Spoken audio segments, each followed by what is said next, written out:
سلامونه او نیکې هیلې ټولو افغانانو ته. افغانانو ورونو، نننی لایف به د سیلاب باره کې وي. په افغانستان کې چې کوم آفت او سیلاب راغلی او تقریبا اوس 12 ولایتونو ته هغه سیلاب ورسید او زموږ ستاسې دې هوی چې په سلهاو دي، خو زه خپله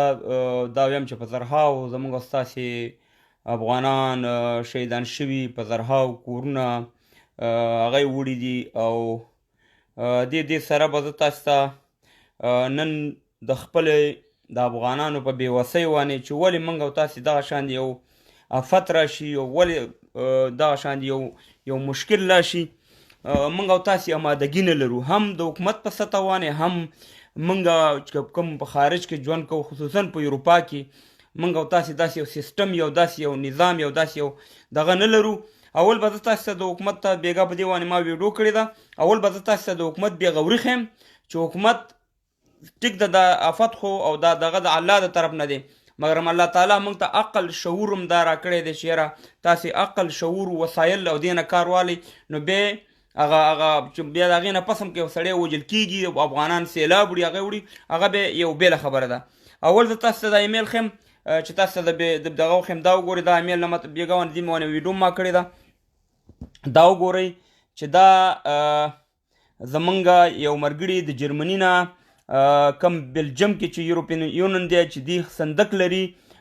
کم ملکونو کې چې سیلاب راشي، کم ملک دې نه سکرین شاټ وباسئ، دغې نه سکرین شاټ وباسئ ټول. دا وګورئ، دا ایمیل یې ورته کړی دی چې یاره تاسې افغانستان سره ولې کومک نه کوئ، ځکه چې کله په نړۍ کې دغه راشي، سیلاب راشي یا داسې طوفان راشي، نو نړیوال یو صندوق لري، هغه بیا هغه حکومتونه کوم ملک چې سیلاب راغلی، کوم ملک دا ویډیو مخکې شیر کړي چې ستاسې نن غوږونه خلاص شي. نن موږ او تاسې باید د بده مرغه چې کله بیا زموږ یو لایف یو مهمه موضوع په هغه ورځ تاسې په دې شي کې ډېر کمزوري راسئ، مګر کله چې د کنځلو یا د بدو رد یا د تیز دا خبرې راشي، هغه وروره بیا تاسې لایفونه هم شیر کوئ او سیا مهربانه ویډیوګانې هم شیر کوئ. دا ډېره مهمه معامله ده، ځکه زموږ په سلهاو په زرهاو افغانان شهیدان شو، په زرهاو کورونه یې تباه او برباد شو، ماشومان یې اوبو ویوړه، د سیاسر یې وروره اوبو ویوړې، سپین ږیري طبعي طرف ته 12 ولایتونو ته دا خبره ورسېده. نو د یوروپین یونین ورته وایي چې د افغانستان حکومت تر اوسه پورې موږ سره رابطه نه ده کړې چې موږ د افغانستان حکومت سره کومک وکړو. نه وروره د افغانستان کم سفارت موږ سره رابطه کړې، نه د افغانستان کومه کونسلګري موږ سره رابطه کړې ده. او د دې نه علاوه کم چې دغه نړیوال دی یو دغه لري، یو تنظیم لري، دی یو سیستم لري، چې کله هم داسې افتونه راځي هغه نقشې ورکوي چې یاره دا سیلاب په دې کې را روان دی، دا سیلاب په دې وانې ورځي، دا سیلاب به دغلته رسېږي، دا سیلاب به تقریبا دومره تباهي کوي. نو د هغې نه مخکې چې دا سیلاب راځي، هغه ورسې مهربانه خلک د هغې ځای نه ایستل کېږي، د هلیکاپټرو په واسطه یا په موټرو په ذریعه باندې هغه منطقي خالي کېږي، نو بیا تلفات خلک بیا کم مړه کېږي. مګر زموږ د افغانستان حکومت کې دغه چارواکي وګوره چې په زرهاو په لکاو ډالر اخلي، د دې شي اوسه پورې دی د یورپ سره رابطه نه ده کړې یا د دنیاوال نړیواله سره رابطه نه ده کړې چې زما په وطن کې یاره زما په دا کې دا سیلاب راغلی، تباهي وکړه، موږ سره ایمرجنسي یعنې ارجنټ موږ سره کومک وکړه چې یاره دا خلک د تباهي نه خلاص شي او د خلکو سره کومک وکړو. مګر زمونږ زه خپلې ملي اردو والا ته سلام کوم، ملي اردو والا ته پرین شه، ستاسې په مور او پلار شه چې دغه شان دي غاصبینو، دغه شان دي نااهلو خلکو په حکومت کې باوجود هم تاسې د خپلو ولس سره، تاسې د خپلو ولسونو سره خپله کومک کوئ. نو پرین تاسې په مور او پلار شه زما ملي اردو والا چې تاسې په دغه حالاتو کې هم د خپل هغه خلکو سره چې یو 15,000 معاش دی ستاسې افغانۍ یا 14,000 هغې باوجود د وطن دومره مینه در سره ده، او دغه خلک چې په لکاو ډالر په دې شوانې اخلي، په میلیونهاو روپۍ اخلي، دې ورسې مهربانه دې په قصه کې هم نه دي. نو افغانان ورونو همیشه چې دغه شان دي زموږ ستاسې په وطن کې طوفان راغلی یا حادثه راغلی یو دغه راغلی، موږ هېڅ سیسټم نه لرو، نه په اروپا کې لرو، نه په حکومت کې لرو، ځکه چې موږ او تاسې بې نظمه خلک یو. خفه نه شي زما پورې یعنې دا کار دومره اسانه کار دی چې ذات یم یقین وکړه چې په 2015 کې زه دلته ومه چې په پاکستان کې زلزله راغله، تاسې به لیدلي په کشمیر او په دغه کې، دلته په امقه ورځ وانې زلزله چې راله په سبا وانې صاحب مهربانه دلته خلک راغونډ شو په جومات کې زه د غزي شاهد یم چې صاحب مهربانه د پنجابیانو جوماتو او یوې ښځې خپل کور د کو ورته ویل په 1.5 لک روپۍ یو ښځې 1.5 لک پونډه ورکړه تقریبا 2.5 لکه ډالر کېږي همداسې هر یو سړي په هماغه ځای کې تقریبا 4 لکه او که 15 لکه ډالر راغونډ شو په دغه ځای کې او بیا د هغې نه وروسته وروره په لکاو روپۍ نور راغونډې شوي هغه خلکو ته کورونه جوړ کړه هغه خلکو ته وروره د وطن وروره هغې صاحب مهربانه کومکونه وکړه موږ چې دلته اروپا کې ناست یو موږ اروپا کې زه داسې نه یم چې زه دا کار کوم زه تاسې ته د نن نه 2 کاله مخکې خبره کوم زه تاسو سره ډېر په تفصیل سره خبرې کوم 2 کاله مخکې دلته په جرمني کې منګه دغه څومره مبارزین چې دي منګه یو غونډه راوغوښته پای کې قاري صاحب عیساو پای کې شیرزاد صاحب جبار خیلو او غم شریکو ډګروال صاحب نو ډېر مرګړي په هغه دغه کې دلته د کرسمرس یا د دې د اختر ورځې وي ښه د کار واخو مګر موږ د کار نه ځان ویسو هلته لاړو هلته م یو غونډه را جوړه کړه او دا م ویل چې یاره زموږ په افغانستان کې که کونډې وي که یتیمان وي په لاره یو افغان ته مشکل پیښیږي مړی پاتې یا داسې زلزله راځي یا داسې طوفان راځي یا داسې سیلاب راغي د هغې لپاره موږ یو کمیونټي جوړه کړه او موږ به یو شی جوړو چې هر کله دا کېږي موږ به فوراً هغې سره کومک کوو اوس قاري صاحب سره ستاسې اختلاف په خپل دی ما سره اختلاف په خپل دی شیرزاد سره اختلاف په خپل دی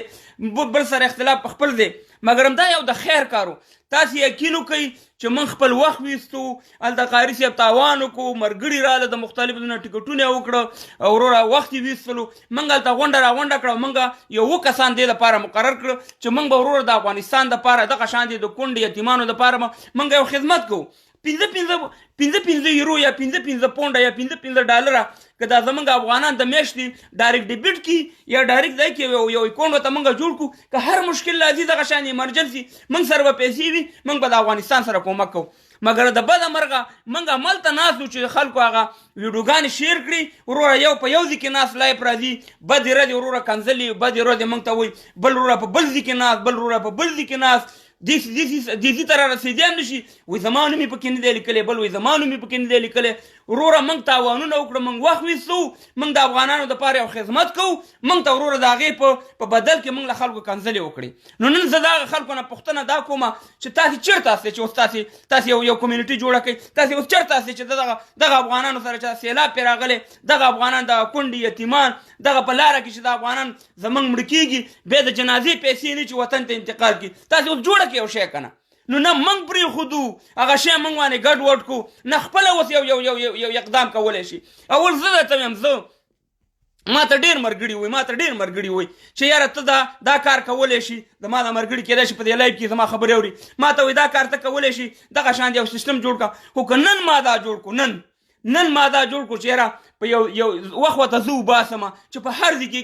که د کونسلګرۍ مسلې د افغان که د سفارت مسلې د افغان که په لاره کې په یو مشکل راځي د افغان که داسې زلزله راځي که داسې طوفان راځي سیلاب راځي زه یو سیستم جوړ کړم زه یو بینک جوړ کړم او هغې دپاره د افغانانو نه وغواړم چې دغه ډایرکټ ډیبټ وکړي ټول به په ما باندې وروره دغه لګئ چې دا وګوره دا فیسبوک یې همدې دپاره جوړ کړی و دا لایف چې راتلو همدې دپاره راتلو چې وګوره اوس د پیسو ته چل جوړ کړی دی چې مهربانه اوس پیسې غلا کوي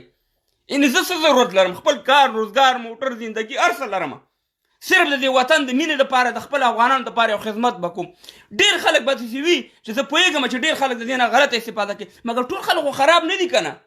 ټول خلک خراب نه دي که نه چې ټول خلک خراب دي مګر بیا به په ما باندې وروره الزامونه چې وروره دا باچا چې دی دا وروره چې دا لایف ته راتلو دا خو یو غل سړی دی بل کال زه یو 2-3 دغه ته لاړم جلسو ته د بلجیم ته یا د دغه ته صاحب مهربانه دلته بعضې خلکو ویلي ما ته خلکو ټلیفون وکړ چې پلانې وایي چې دی دلته چې دی ځي د بلجیم ته په څه شي باندې ځي دا پیسې د کوم ځای نه راځي اوس ته ما ته وایې چې بلجیم ته تګ ټول په 200 یورو کېږي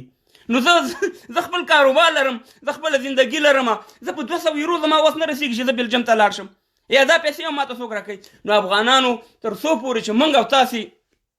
حکومت خو په خپل ځای پرېږده چې داسې د ناهلو نه دا حکومت جوړ دی داسې د رشوتخورو نه دا حکومت جوړ دی داسې دغه سفارتونه چې دي دا کونسلګریانې چې دي دا ټولې نمایشي دي ټول نمایشي دي وروره صاحب مهربانه. دلته نه د افغانانو خدمت کوي نه وروره د افغانانو په قصه کې دي. دی وروره هغه بله ورځ به تاسې امریکا کې کتلي یو دیوال یې والی دی یو میلیون دی که څومره ډالر یې پکې وده کړي او هغه دیوال د ټول په 15,000 ډالر جوړوم په 15,000 ډالر دغه دیوال جوړوم. هغه یو دیوال یې والی صاحب مهربانه او یو میلیون دی که څومره ډالر یې والي په هغې وانې. نو دا دې کې وروره 90% غله ناست دي 90% دا صاحب مهربانه تشریفاتي خبرې دي. دې صرف تور کوټې نه دي تورې موټرې دي او یو کور صاحب مهربانه دلته په 15,000 او په 10,000 ډالر د میاشتې نیولې کرۍ ورکوي او دغه افغانستان د بیت المال پیسې دی وایي دغه پیسې دا وایي چې دا اوس سیلابونه راځي چې دا خلکو حق دی. نو وروره صاحب مهربانه زه په حتمر صاحب باندې غږ کوم چې وروره تاسې د حکومت کې چې کوم دغه دي باید چې دا فورا د یورپ سره رابطه وکړي یا د افغانستان د داخله دغه چې دې سره رابطه وکړي د افغانستان سره فورا کومک وکړي. او زه د حتمر صاحب نه دا دغه کومه چې دغه سفارتونه چې دي دلته دا صرف نمایشي دي. دې ستا ټلیفون نه اوچتئ ته ورته ټلیفون کوه ټلیفون دې نه اوچتئ ټلیفون ته جواب نه ورکوي. نو دا به دلته زموږ نو خبره دار افغانانو اوس هم وخت دی که په فرانسه کې یاستئ که په جرمني کې یاستئ که په امریکا کې یاستئ که په استرالیا کې یاستئ که په لندن کې یاستئ که په هر ځای کې یاستئ تاسې مخکې موږ درپسې تاسې راځئ دا شی جوړ کړئ یو اکاونټ جوړ کړئ یو سیسټم جوړ کړئ چې زموږ په وطن کې داسې پت راځي باید موږ او تاسې اماده یې ورته تیار امادګي مو ته نیولي فورا ورته خلک ورولېږو صاحب مهربانه دې خلکو ته خپله کړو په خپل لاس دې پنجابیانو ویوړو د پاکستان حکومت ته کومک ورنه کړو په خپل لاس یې ورور صاحب مهربانه دلته 3 نفره لاړه ماته یاد دي اوس هم ماته یاد دي خدای مې د غاړه نه باندې 1200 کور او که څومره کور یې ورته جوړ کړه د دې لندن نه پیسې لاړې. نو خبره داره که موږ او تاسې داسې یو سیسټم ولرو موږ او تاسې یو داسې نظام ولرو موږ او تاسې یو داسې یو دغه ولرو یو د پانګې یو بینک ولرو چې زموږ په هر ځای کې د افغان سره او دا حادثې هر چا سره راځي دا زلزله هم راځي سیلاب هم راځي زموږ یو افغان ته په لاره مشکل هم پیښیږي بل ځای کې یو کار راځي بل ځای کې هم راځي بل ځای کې راځي. دا بیا ډېره بده خبره ده چې موږ په هماغه ټیم کې راغونډېږو چنده ورته غونډو. نو د خدای لپاره زه هغه خلکو ته ویم چې تعلیم یافته دي سواد والا دي اهل د دې کار دي راوړاندې شي دغه شان شیونه جوړ کړئ ځکه دا یو ورځ نه ده د دې نورو خلکو نه زده کوي تېر مه دې دغه پنجابیانو نه زده کوي تېر مه دې د نورو هېوادونو والا نه د کافرو نه زده کوي. تاسو ته معلومات دی چې دا کافر هم دغه شان دي. زما یو ملګري په دا کې کار کوو په چریټي شاپ کې په خیرې او دا کې دکان کې و یو انګریز راغی زوړ انګریز وایي د 15,000 پونډ چک یې ورکو د خپلې چرټۍ دپاره د خپل انګریزانو دپاره. یعنې ته ماته دا ووایه دلته دغه انګریزان چې د انګریزان زما خپله ما سره یو ورځ یو انګریز سره به خبرې کولې هغې ویلې چې زه تقاعد شوی یم 14 کاله مې کېږي ویله زه شفاخانو دپاره مفت کار کوم د خپل وطن دپاره مفت کار کوم. نو افغانانو که موږ او تاسې چې ته غواړو چې دغه شان د افتونو نه او د دغه شان یو مشکلات راشي باید د خپل وطن د پاره داسې بنیادي زموږ اساس یو سیستم په اروپا کې موجود وي چې دغه خلکو سره کومک وکړي. اوس په دې وخت کې موږ دا سیستم نه لرو چا ته پیسې ورکړو څوک ولېږو دا خو والله چې ډېره بده خبره ده چې دومره په دا بعضې خلک وایي یاره د پنجابي خبره مه کوه چې دلته پنجابي په دې لندن کې په زرهاو جوماتونه جوړ کړي په سلهاو نه په زرهاو مدرسې جوړې کړي. بابا دې وایي دا مخکې راغلي زه د هغې نه پوښتنه کوم په دې جرمني کې د افغانان دغه زما لای بوري په دې جرمني کې افغانان 45 کاله مخکې راغلي ته ماته وښیه په دې ټول جرمني کې 10 جوماته شته دی او په همدغه جرمني کې وګورئ څومره کم دي چې پاکستانیان اوسېږي پنجابیان اوسېږي جومات بیا ځان ته جوړ کړی په کوم ملک کې چې اوسېږي که په ناروې کې اوسېږي که په هر ځای کې 15 کورې که 10 کورې ځان ته بیا جومات جوړ کړی ځان ته بیا کمیونټي جوړې کړي. وروره د کار والا خلک دي وروره زموږ د افغانانو زموږ د پښتنو بیا دا مسله ده چې څوک کار نه کوي هغه انتقادونه ډېر کوي 15 روپۍ بیا درکړي د 15 روپۍ حسابه ورور تا باندې به د هغې احسان کوي ته تا ته شخصي درکړي. نو د خدای لپاره افغانانو باید چې موږ او تاسې که د مړي د ژوندي د هر شی زموږ ستاسې سیسټم زموږ ستاسې دغه باید برابر وي. ګنې قسم په خدای چې خلک به راپورې خاندي دنیا به راپورې خاندي یو طرف ته حکومت دسي بل طرف ته موږ او تاسې هم دغه شان د بدبختیانو سره مخامخ یو. نو زما مقصد دا دی چې 12 ولایتونو کې دغه سیلاب اوس راورسېد په زرهاو خلک شهیدان کړي په زرهاو کورونه وران کړي د دغه حکومت چارواکو ته د فورا دغه رابطه وکړي د یورپ سره چې هغې ورسره ایمرجنسي کومک وکړي او د نور افت نه خلاص شي د نور دغه خلک دغه ځایونه وي وباسي، کوم دي کې چې دا سیلابونه را روان دي او نور ورانه کوي. او پرنده په خپل ملي اردو والا وانه ویم د نر بچی هستئ، اصلي مجاهدین تاسې هستئ، اصلي د دې وطن رښتونکي بچي تاسې هستئ. ځکه په دې حالاتو کې په دې شریعت کې سیه مهربانه تاسې ورځئ، سیه مهربانه هغه د خپلو خلکو خدمت کوئ او سیه مهربانه او دغه غټ خېټې ناستي په سرو قالینو وانې نه ورسره د وطن غم شته، نه ورسره وروره د افغانانو غم شته دی چې دې وطن کې سیلاب راغلی، دومره افغانان زمونږ روزانه شهیدان کېږي. نو په الله سپارم افغانانو همدغومره زما خبرې وي. خبرو مقصد مې دا دی چې خدای ته وګورئ، نور اصلاح شي، د دنیا نه یې زده کړئ. کم از کم افغانستان پرېږدئ، هغه په خپله چې په یوروپ کې ناست هستئ، که تاسې یو شی جوړ کړئ 15 ډالره یا 15 یورو، داسې مه کوئ چې ګنې ما مشر کړئ. خپله چې هلته په فرانسه کې هستئ، په جرمني کې هستئ،